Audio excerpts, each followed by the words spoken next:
Gale Force 9's games bring to life the worlds of Spartacus, Sons of Anarchy, and Firefly, embodying the feel of the world and allowing the players to explore within it.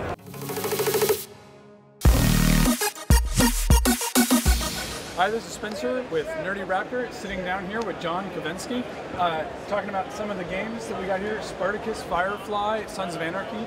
Those are some pretty awesome IPs. Yeah. How fun is it to work with an IP where you can really do anything you want and you can just be as mature and bloody as you want to be? Oh, it's wonderful. I mean, when we took on Spartacus, which was our first one, we took it on 2 years ago, we wanted to do a gladiator combat game.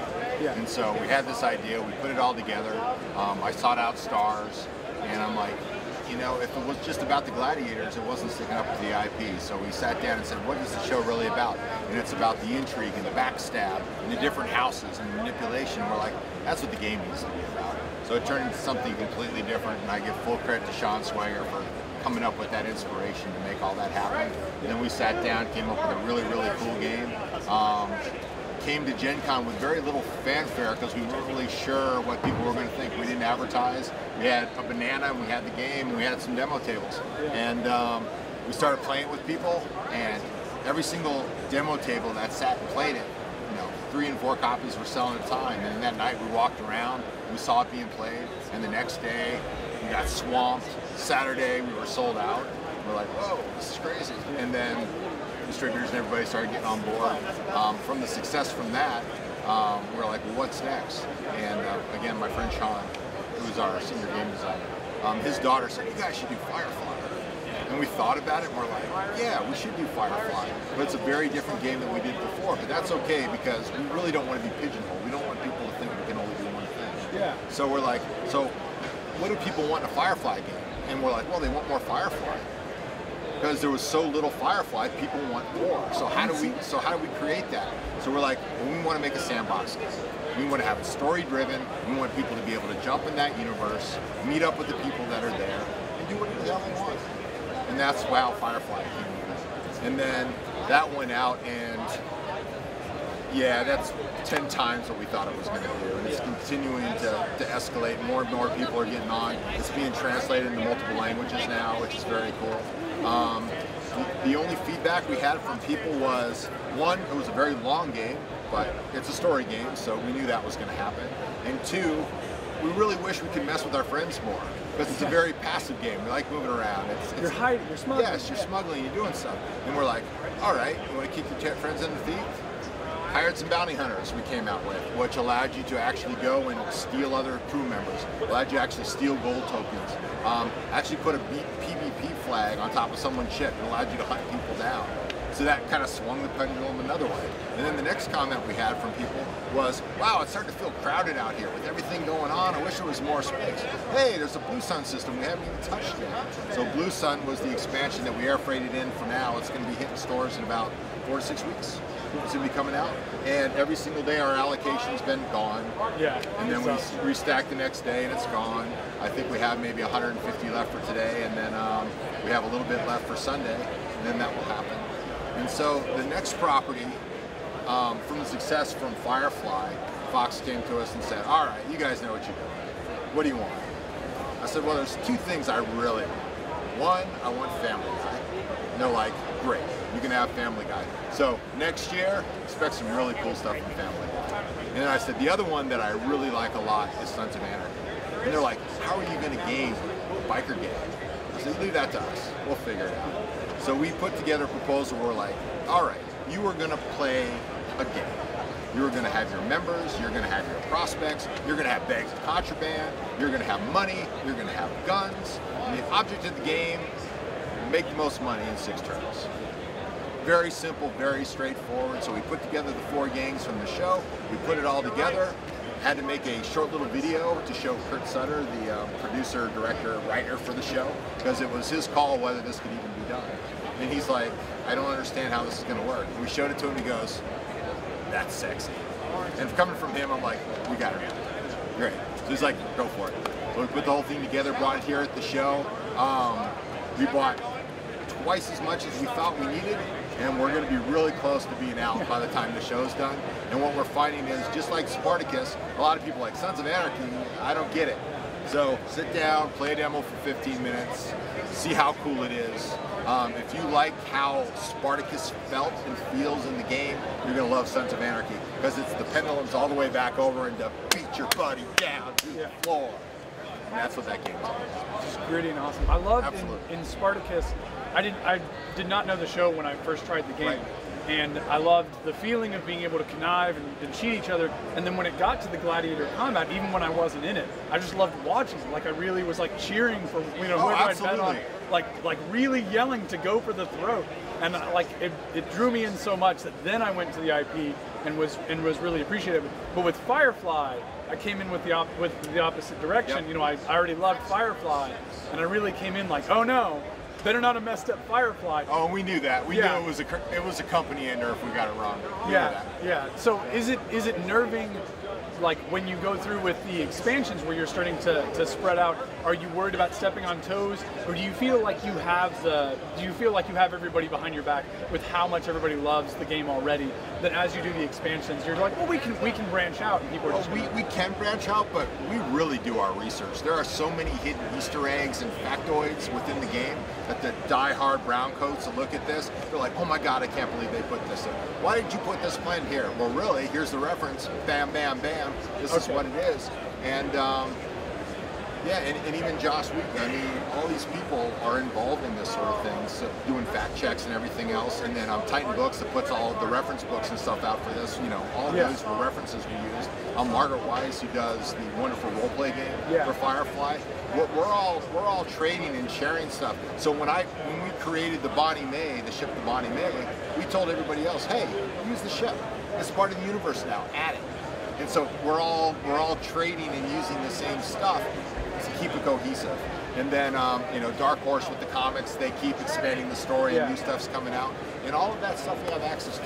That's fantastic. Which is really, really cool. So we're really being true to it. Our hardest thing is because most of our stuff are real people, we start running out of people to take screenshot. You're like, you know, actor number 6, you know, hey, he's a cool looking captain, he might work. And you come up with some stuff. Just a real snazzy looking extra gets a card. Absolutely. And maybe secondary characters that weren't super fleshed out, we try to flesh them out a little bit more, just in the context of the game. And then when we're lucky enough to have, you know, Dark Horse write, you know, a whole comic book on somebody, we're like, well, that's easy. We'll bring that person in. The mechanics do mimic the feel for the different shows so well. Do you have an idea for a mechanic where you go like, oh, this will really work, and then keep trying, or do you just flounder around trying different mechanics until something really catches the feel you're hoping for? To be honest, it's a 3-man team. It's Sean Swagger, Aaron Dale, and myself. And we really don't have a preconceived notion of what it's going to be. We know that we look at the IP, we decide how we think it's going to do and what would be fun. And we are constantly, hey, wouldn't it be cool if I was able to take a hammer and hit someone in the hand because of this? Yeah. And you just write this stuff down, and over time you're like, remember 2 years ago when we talked about that? It'll absolutely work here. And then we pull them out, we keep trying and playing. And then Gale Force 9, which is a part of the Battlefront group. Yeah. So we have, for Battlefront Miniatures, they're based in New Zealand, and we have offices in Maryland and Nottingham, England. We have a factory in Kuala Lumpur, Malaysia. You know, we have 150 plus employees. So we're fortunate that we have this internal game group where all these people play. So when we get an alpha done, we send it out to the office and say, hey, what do you guys think? And we start play testing, we take everybody's feedback, we look at it, we start making modifications, we get the game to where we're happy with it, and then we have some closed beta groups that we go out to. It says, all right, you're untainted, you haven't seen any of this yet, check this out and tell me what you think. And everybody's like, oh my God, this is so cool. They start playing, and then we get a lot of questions back. You know, if you get 40 people asking you the same question, there's a problem. Let's tweak it. Let's get the rule book right. So we're really trying to get the rule books right. We're really trying to get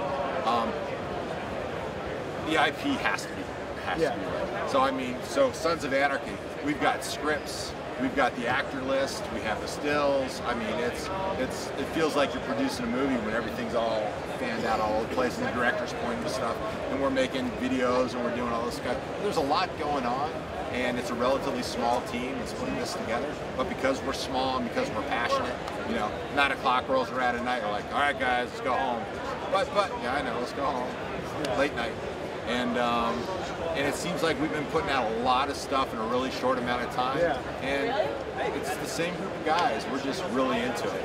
So some of it's interesting to coming back to GenCon because we get to play the games now, and we haven't really got to play a lot lately because we're 3 games ahead from now. We're working on other things. And we're like, what was that rule again? We're like, trying to think back. Yeah, well, some of it's, you know, you've played 9 variations of the game, and which one ended up being the one? And we're like, all right, check the FAQ. It's so embarrassing. We go back. Well, last night we had a Canadian game store challenge the designers to a game. So they came in, and I walk over and all right, guys, let's play. And they're all like sitting back, and I sit down, I take the rule book, I flip it over, I say, see that name? That's me. So we start playing. The first thing I do, I start slamming people, everything else. I get all up head. Make a long story short, 2 5-goal gladiator against a 2 1/3. We lost. It's like, oh, so bad. I'm the king of ones. So sad. Yeah, I know those dice hate me. I know it because I've walked in the same, you know, walked in with Spartacus and just lost to a slave.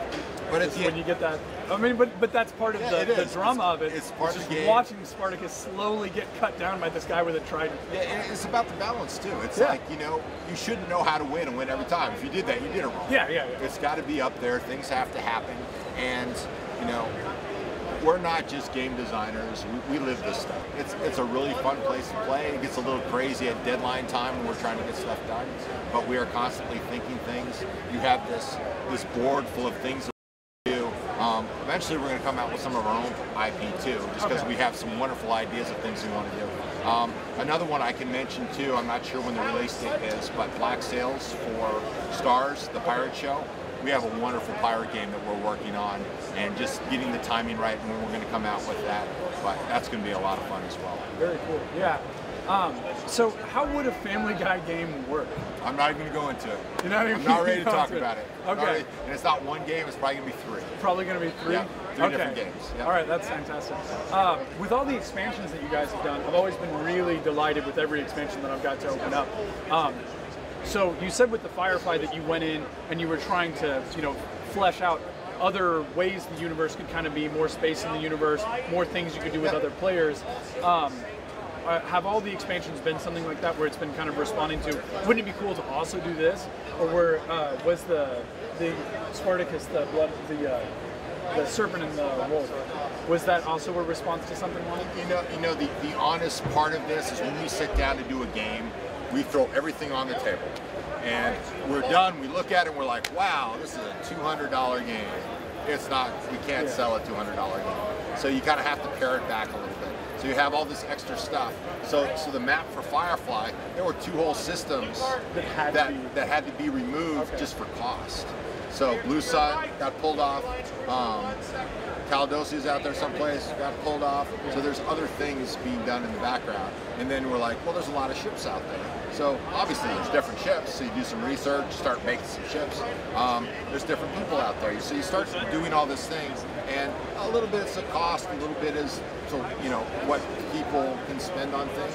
But if we wanted to get it into the most hands of people that we could, it has to be the right size box. It's got to look right. It's got to have the right price. And that's the business side of it, which is, you know, not the exciting part, but you have to look at it, because you can't go in and sell hundreds of thousands of copies of something without having that part of it right. And then it's word of mouth from the fans.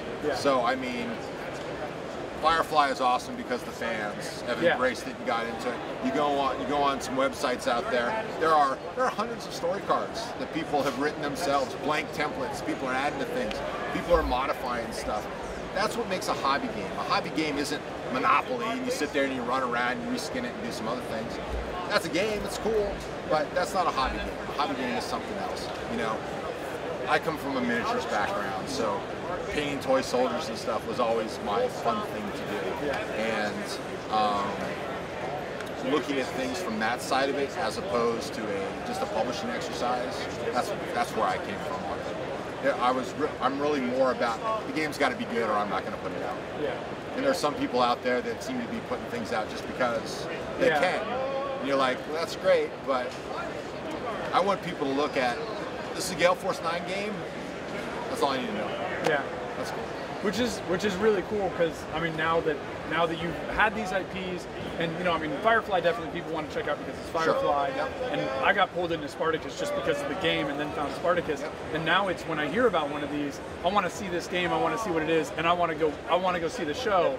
And it feels like you're getting just this multi-platform experience. That's just really be careful on some of these shows. Some of these aren't for kids. yeah. The 17 plus written on the box is not just there as a joke. It's not just trying to see magic. Yeah, I mean, my son, who's 12, absolutely loves this game, but I won't let maybe him pull watch a couple of the cards out. Exactly. Yeah. So with some of the other games, you had stuff that you had to leave out and then introduce later. Right. Is there anything in Sons of Anarchy that we could expect as an expansion? Oh, I think so. I think there's still a lot left to go. I mean, I haven't even seen Season 7 yet. There's going to be all kinds of stuff coming out on that because that's airing in a couple of weeks. Yeah. That's coming out. But, I mean, they went to Ireland, so there might be something there. Maybe something with the IRA. Yep. They had sister gangs, that were spread out. So those are opportunities to bring other people in. What's wonderful about the game is in playtesting, we played from 3 to 8 people, and it holds up wonderful. So right now, the game is a 4-player game. Here at the show, we're including a 5th player option if people want to buy the pieces for that and get into it. So you can play up to 5, but you can keep adding to it. Okay. So the game holds up. So there's definitely an opportunity for at least 1 good expansion, maybe 2 down the road. Spencer Davis sitting down with John Kovaleski. If you want to look for Firefly, Spartacus, Sons of Anarchy, all the awesome expansions, where can they find those games? Buy them at your local hobby store, and we are test marketing right now in Target. There's a couple other places, so you might actually find some of our stuff there as well. All right. You can look up other information about these games, some more written out reviews on them at NerdyRaptor.net. You can also follow us at NerdyRaptor on Twitter and Facebook /NerdyRaptor.